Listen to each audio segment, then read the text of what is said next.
December 1941. Across the Pacific Ocean, the tide of war spread like an oil slick, seeping into every beach, every outpost, every wooden house along the dusty roads of the Philippine archipelago. No one in Manila, Clark Field, or Bataan knew that within only a few hours, the world they lived in would be torn apart by the roar of strange engines and the flash of bombs falling from the sky. In those final days of the year, the Philippine sky still held its familiar calm, the sea shimmering silver under the morning sun. Coconut palms swaying gently in the breeze, American-Philippine convoys rolling slowly along red dust roads, and guards standing idly at the gates of military posts. Even though war had erupted in Europe, even though Japan was swallowing great swaths of China, life here still felt distant from the storm, protected, as if by an invisible glass dome. No one realized that dome had already begun to crack. On December 8, 1941, just hours after Pearl Harbor, Japanese air forces under General Masaharu Homma swept toward the Philippines. Despite warnings from Washington, despite orders to prepare for attack, key bases like Clark Field remained trapped in the slow rhythm of peacetime. That morning, American pilots of the Far East Air Force were still standing along the runway. Smoking, chatting casually, watching B-17s being readied for takeoff. They believed they had time. They believed the enemy was still far away. They believed Pearl Harbor had been the only target. 11:27 a.m. The sun overhead dimmed as silent black dots appeared in the northern sky. At first, everyone thought it was a group of American planes returning from patrol. But within seconds, the engines roared like thunder, and the shrill whistle of falling bombs ripped open the air.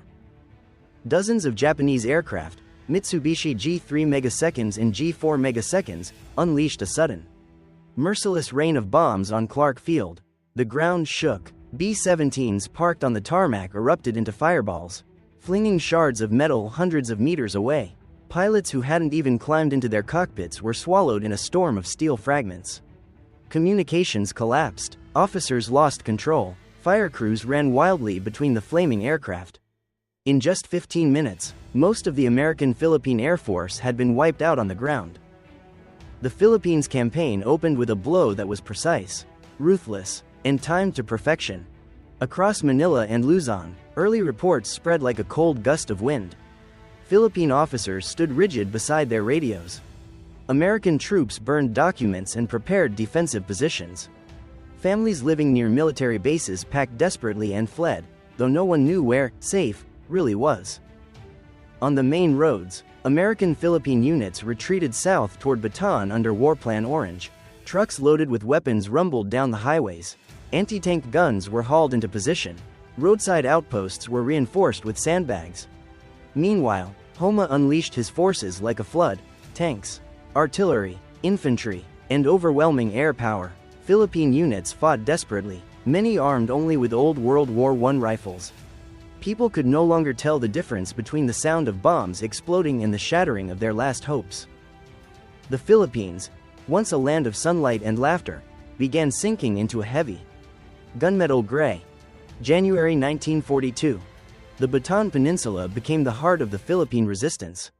The Air Force was gone, the Navy was powerless, the ground forces were pushed backward again and again.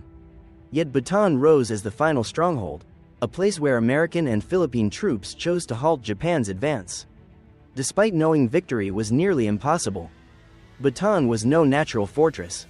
It was a land of humid jungles, swarms of mosquitoes, malaria, and scarce fresh water. But because it was so harsh, it offered one advantage: the Japanese could not easily overwhelm it.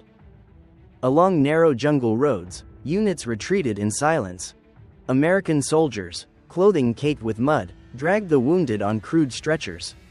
Philippine troops limped side by side beneath the distant rumble of artillery. Convoys drove into the jungle at night with headlights off. Day by day, a defensive line took shape: trenches, gun pits, barbed wire, machine gun nests, built by exhausted but determined men. In the dark forest edges, one could hear the wind through dry leaves and the quiet metallic clicks of rifles being cleaned. Field kitchens grew silent. Meals shrank to a few handfuls of rice and thin rationed meat. Yet morale burned fiercely. Bataan became a symbol of soldiers left behind, but not defeated. Early February. Japan launched its first assault. Artillery thundered from the north, echoing across valleys, shaking the earth. Infantry pushed into the dense jungle, wave after wave, but Bataan's terrain was a maze. Many Japanese units were funneled into narrow ravines and wiped out by American Philippine machine gun fire. Close-quarters combat erupted in the darkness, ragged breathing, knives clashing, branches snapping, brief screams swallowed by the jungle. There were no clear front lines. Every hour became a small battle between life and death. By mid-February, Japan halted to reorganize. A chilling silence fell over Bataan, not peace, but exhaustion. Hunger spread, disease followed, many units were at half strength. Doctors amputated limbs in crude wooden huts with nothing but a knife and a bottle of liquor for anesthesia. Yet the line held, for more than 3 months, longer than Japan ever expected. March 11. Douglas MacArthur departed the Philippines under orders from President Roosevelt. Boarding the vessel, he left behind the words, "I shall return." But the soldiers of Bataan understood, no one was coming to save them. April 3 Road, 1942. Japan launched its final offensive. Artillery and bombers ravaged Bataan from sunrise to sunset. The ground quaked, trees collapsed, defensive positions vanished before they could fire a shot. April 9. Bataan fell. But the tragedy had only begun. After the collapse, surviving soldiers were forced into one of the darkest chapters of the Pacific War, the Bataan Death March. Tens of thousands were pushed nearly 100 kilometers under scorching heat. Without water or food, many beaten to death or collapsing forever along the roadside. The path was lined with helmets, torn boots, bodies, and the smell of death. Across Manila Bay, Corregidor Island, the last fortress, still held on. Its underground bunkers shook under constant bombardment.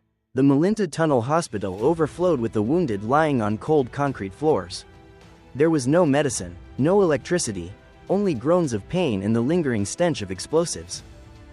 May 1942. Homa committed his full strength. On the night of May 5-6, hundreds of artillery shells rained down. Corregidor blazed with flashes of light. Shorelines trembled, concrete cracked open. The great 12-inch coastal guns fell silent, not because they ran out of shells, but because their crews had died under relentless bombardment. At dawn, Japanese troops landed. They met fierce resistance in every trench, bunker, and rocky stairway. But the defenders were spent, no water, no food, weapons failing from overuse. By noon on May 6, Corregidor surrendered. The Philippines fell into Japanese hands. Yet this war was not written solely in steel and fire. It was carved into the memories of civilians caught in the violence, villages occupied, schools closed, families fleeing into the jungle. Many Filipinos hid American soldiers, ferried supplies in small boats, or worked with guerrilla forces, knowing they could be executed on the spot.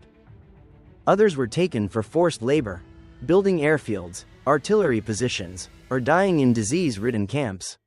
Under occupation, the Philippines bore the tired beauty of a land torn between hope and despair. By the end of 1942, darkness lay across the sands of Luzon, the ridges of Bataan, the shattered walls of Corregidor. Yet in that silence, one promise still echoed. MacArthur would return.